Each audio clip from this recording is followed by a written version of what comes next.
네, 여러분 안녕하십니까. 시프학 이번 강의는 색깔 중에서 갈색화입니다. 갈변. 네, 갈변이라고 하는 것은 브라우닝이라고 얘기하고요. 이 브라우닝이라고 하는 것은 식품이 여러 요인들에 의해서 갈색으로 변화하는 현상을 말합니다. 갈변은 식품의 기호성과 품질에 있어서 좋은 쪽으로 또 나쁜 쪽으로 영향을 미칠 수가 있습니다. 하지만 대부분의 갈변은 나쁜 쪽으로의 변화의 경우가 많이 일어납니다. 식품에서 일어나는 갈변은 크게 두 가지가 있어요. 효소적 갈변과 비효소적 갈변인데 이것을 구분할 수 있는 능력이 있어야 됩니다. 그래서 효소적 갈변은 폴리페놀 산화효소에 의한 갈색화라 아니면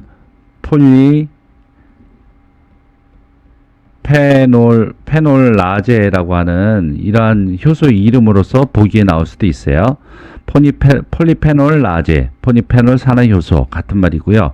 이것에 의한 갈색화. 그 다음에 타이로시네이즈 아니면 티로시네이즈, 영어로 쓰면은 티로시네이즈. 보면은 여러분 그 끝에 ASE 무슨 뭐뭐뭐뭐제 뭐 이런 거는 전부 다 효소의 이름이니까 딱 봐도 이름만 봐도 여러분 봐도 이제 그 효소적인지 아닌지 골라낼 수가 있고요. 비효소적 갈변은 마이야르 반응, 캐러멜화 반응, 아스코르부산 산화 반응 이렇게 세 가지로 나눠질 수가 있습니다. 이것이 효소적 갈변인지 비효소적 갈변인지 이것을 잘 구분하실 수 있어야 될 것으로 보입니다. 자, 그럼 먼저 마이야르 반응입니다. 마이야르 반응에 의해서 제조된 그러한 가공되어진 그러한 식품을 보게 되면은 커피, 홍차, 된장, 간장, 위스키 전부 다 마이야르 반응과 관련이 있는 식품들입니다. 네, 전부 다 갈색에 관련된 갈색 아니면 그 계통의 그러한 색깔이죠.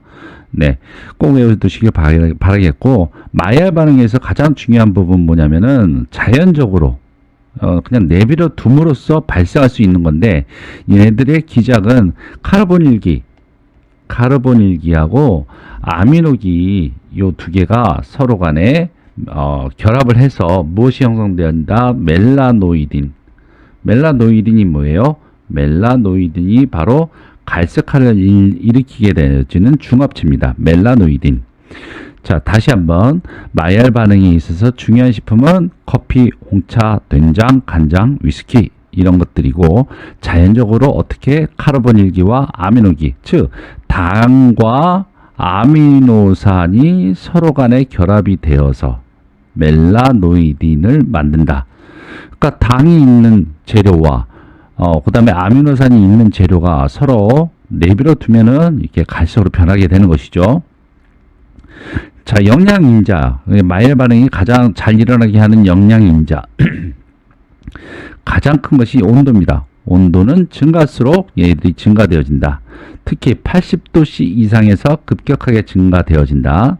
그 다음에 pH는 6.5에서 8.5 주로, 그러니까 중성 부분이죠. 중성 부분보다 약간 위, 9쯤으로 생각하시면 돼요.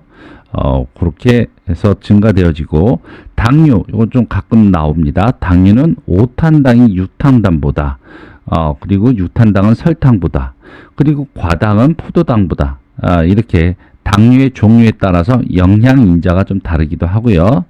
그 다음에 추가적으로 아미노산에서 특히 라이신은 반응하기 쉽다. 그래서 어떻게 돼요? 아미노산 중에서 라이신이 어떻게 된다는 얘기예요? 없어진다는 얘기예요.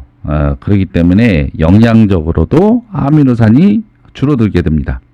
자, 수분 활성도는 이미 여러분 수분에서 배웠겠지만 0.6에서 0.7 사이에서 최대가 일어나고 0.6 이하나 0.8 이상에서는 감소되어진다. 자, 염류는 아황산염, 티올이 황입니다. 황하고 관련된 그런 티올, 칼슘염은 마이야르 반응을 저해한다. 자, 정리가 됐죠? 마이야르 반응, 자, 뭐 식품 꼭 외우시고 자연적으로 카르보닐과 그다음에 아미노기, 즉 당과 아미노산이 이렇게 결합을 해서 멜라노이딘이 형성되어진다. 영양인자는 온도, 그다음에 pH, 당류, 그다음에 수분 활성도, 염류 이런 것들이 영양인자에 들어가고 이 영양인자에 대한 자세한 내용들은 같이 외워두시기 바라겠습니다. 자, 마이알 반응의 반응 기작 같은 것은 좀 어렵기 때문에 그리고 굉장히 많은 산화물들이 나오기 때문에 이거 안 나오리라 생각을 했는데 한번 문제에 나온 적도 있었어요. 그래서 초기 단계, 중간 단계, 최종 단계 이렇게 세 가지로 나눌 수가 있는데 자, 초기 단계에는 어떻게 일어나냐? 축합, 서로 간의 축합이라고 하는 것이 뭐예요? 축합. 서로 간의 중합을 일으킨다는 얘기예요. 서로 간에 이렇게 축합. 그래서 질소 배당체를 생성하고 재배치 일어나는데 이 재배치 이름이 아마도리전입니다. 그러니까 어떤 어려운 문제 같은 경우에는 각각 단계별로 생성되어지는 것 아니면 단계별로 관련이 있는 그런 화합물의 이름과 짝지어진 것으로 옳은 것은 뭐 그런 것으로 나올 수가 있어요. 그럼 초기 단계에 재배치되는 아마도리전이라고 하는 그런 반응이 일어나고요. 중간 단계는 오존류라든지 HMF, 하이드록시 메틸 프루프루알, 하이드록시 메틸 프루프루알이라고 하는 그러한 화합물을 만들고 리덕턴류를 생성해진다. 그러니까 이것을 너무나 외우려고만 노력하지 말고 그냥 이렇게 그 후반에 가서 머리에 처음에 들어와서는 잘 암기가 안 될 수도 있어요. 그러니까 후반에 가서 외우시는 것이 좋을 것 같고 최종 단계로서는 스테커 분해 반응이라고 하는 것이 일어나고 그 다음에 멜라노이딘 색소가 만들어지는 것이 최종 단계겠죠. 저희 마이아바르 반응은 잘 나오진 않지만 그래도 문제에 나온 이력이 있다라는 것을 알고 마지막에 다시 한번 보시는 것이 좋을 것 같아요. 자, 캐러멜 반응입니다. 캐러멜 반응으로서 만들어지는 그러한 식품들, 과자, 빵, 비스킷, 캔디 이런 것들이 있는데 이 캐러멜화 반응도 마이알 반응하고 비슷하지만 차이점이 무엇이다? 자연적으로 일어나는 것이 아니라 온도를 얼마 170도씨 이상으로 그냥 물도 없이 그냥 당을 그냥 가열시키는 거예요. 그렇게 되면 얘들이 갈색화가 일어나는데 이때 독특한 맛과 그 다음에 풍미, 냄새 그런 것들이 나죠. 최적 pH는 역시 비슷하게 6.5에서 8.2 정도 마이알 반응과 비슷한 그러한 수준에서 일어납니다. 이 기작은 초기 단계에 역시 전이 반응, 그러니까 위치가 바뀌어지는 거예요. 서로 간의 작용기의 위치가 바뀌어지는 것. 그 다음에 둘째, 얘네들도 HMF가 생성되어지고, 그 다음에 휘발성 카르보닐 화합물이 만들어집니다. 최종 단계에는 캐러멜이 생성되어진다. 자, 그 다음에 아스코르빈산 산화입니다. 아스코르빈산 산화와 관련이 있는 식품들은 감귤류, 주스의 갈변, 이런 것들입니다. 산소 존재할 때는 산소가 O2가 있을 때는 리덕턴류를 만들고 산소가 없을 때에는 오존류가 생성되어지면서 갈색화를 일으킨다. 얘네들은 pH가 중성이 아니라 산성으로 갈수록 잘 일어난다. 얘들은 산소에 유무 관계없이, 즉 없으면 오존류가 형성되어서 갈색화가 일어나니까 산소의 유무 관계와 관련이 없다.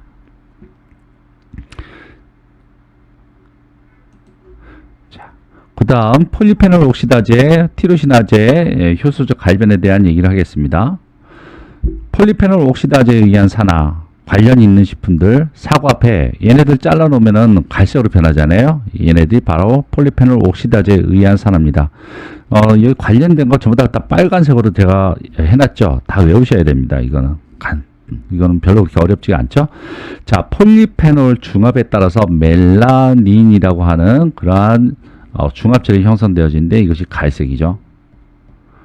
자, 활성을 촉진시켜주는 거, 구리, 철, 활성을 억제시켜주는 것은 Cl, 염소죠. 염소. 그 다음에 묽은 소금 이런 것들은 갈변을 억제시켜줍니다. 자, 그 다음에 녹차 카테킨의 녹색, 이 홍차가 되었을 때 테아플라빈 적색으로 변하는데 얘들은 유용하게 사용되집니다. 자, 보면은 덮는다는 표현하죠. 덮는다. 이만한 그 가마솥에다가 이렇게 녹차를 집어넣고서 덮게 되면은 온도가 올라가면서 효소가 활성화되어져요. 그렇게 되면 폴리페놀 옥시다제에 의해서 얘네들이 적색으로 변하게 되는 것이죠. 그래서 홍차가 만들어지는 겁니다. 자, 그 다음에 티로시나제, 감자의 갈색화, 티로신, 도파, 다이하이드록실 페닐 알라닌이라고 하는 티로신, 도파 이런 것들이 중합해서 멜라닌을 형성되어진다. 물에 담가두면 티로시나제가 용출돼서 갈변을 억제할 수 있다. 자, 이 두 가지는 실제 우리가 가정에서 만드는 여러 가지 사과, 배 주스라든지 티로시나제, 감자를 깎아 놓는다든지 이랬을 때 자주 일어나는 것들이죠. 네. 자, 폴리페놀 옥시다제, 티로시나제, 사과, 배, 감자 전부 다 구분해서 잘 외우시고요. 관련된 식품 중심으로서 먼저 외워두신 다음에 그 다음에 세부적인 것은 따로 외우시는 것이 좋을 것 같아요. 자, 무엇보다 중요한 것은 억제 방법입니다. 꼭 외우셔야 됩니다. 기질을 제거한다. 자, 기질이라고 하는 것은 엔자임, 만일 효소라고 하면은 효소에 의한 것 때문에 엔자임은 기질을 만나 갖고 얘네들이 갈색화가 진행이 된단 말이죠.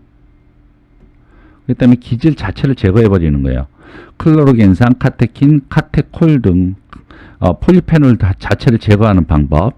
그 다음에 여기에서 산소를 얘네들이 받아들이면서 갈색화가 일어나기 때문에 산소를 아예 제거하기 위해서 밀봉하거나 진공 상태로 만들. 그 다음에 효소를 불활성화하려면 어떻게 해야 돼요? 효소는 단백질로 되어 있죠. 단백질은 변성되어지죠. 뭘로 변성이 되어져요? 온도에 따라서 변성되어지죠. 그렇기 때문에 뜨거운 온도를 가하게 되면 효소가 불활성화되겠죠. 그래서 3번, 4번 같은 얘기예요. 가열, 즉 데치기, 블렌칭 75도씨 이상으로 블렌칭하게 되면 효소가 불활성화되어지면서 억제할 수 있습니다. 네, 얘네들이 산화가 되니까 산화를 갖다 거꾸로 환원제를 갖다 집어넣게 되면은 반응이 일어나지가 않죠. 아스코르브산이라든지 아왕산염이라든지 아왕산가스라든지 이런 것을 넣으면 갈색화를 방지시킬 수가 있고요. 아스코르브산은 여러분이 잘 알다시피 비타민 C의 전구체입니다. 그 다음에 소금물에는 그 소독제로서 염소가 좀 들어가 있죠. 네, 그래서 소금물도 억제 방법에 들어갈 수가 있고, 그 다음에 pH를 내립니다. 아까 얘기했지만 6.5에서 8.2 아니면 6.에서 8.5 사이에서 마이알 반응이라든지 이런 것들이 잘 일어나기 때문에 pH 감소를 시켜주게 되면 구형산을 첨가시켜 줬을 때 pH를 감소시켜서 억제할 수도 있습니다. 자, 이것이 효소적 갈변이냐 비효소적인 갈변에 따라서 억제 방법이 각각 다 다를 수는 있어요. 하지만 이거 통으로 쳐서 전부 다 억제 방법을 같이 적은 겁니다. 그래서 어떤 것은 억제 방법이 될 수도 있고요. 어떤 것은 억제 방법이 될 수도 없을 수도 있다는 것을 잘 봐두시고요. 자, 억제 방법 꼭 외우시길 바라겠습니다. 자, 이렇게 해서 갈색화 반응을 마치겠습니다. 갈색화 반응은 먼저 효소적 반응, 비효소적 갈변, 뭐가 있는지 잘 외우시고요. 마이알 반응, 그 다음에 캐러멜화 반응, 아스코르빈산, 폴리옥시다제, 폴리페놀 옥시다제, 티로시나제 전부 다 어떠한 해당 식품인지 전부 다 꼭 외우시길 바라겠습니다. 자, 각각에 있어서 마이알 반응에 특히 영양인자는 뭐가 있고요. 당류에는 어떤 것들이 더 잘 되고, 그 다음에 수분활성도는 어떤 범위에서 되는지 꼭 암기하시길 바라겠습니다. 그 다음에 캐러멜화 반응하고 마이알 반응의 차이점 어떻게 된다고 그랬죠? 마이알 반응은 자연적으로 당과 아미노산이 만나서 일어나는 그런 반응이고, 캐러멜화는 170도씨 이상에서 당을 가열하면서 일어나는 반응이다. 자, 그 다음에 폴리페놀 옥시다제, 티로시나제 여기에 해당되는 식품 잘 외워놓으시고요. 그 다음에 억제하는 방법 전부 다 잘 외워두시길 바라겠습니다. 자, 그러면은 갈색화, 갈변 여기서 마치겠습니다. 수고하셨습니다.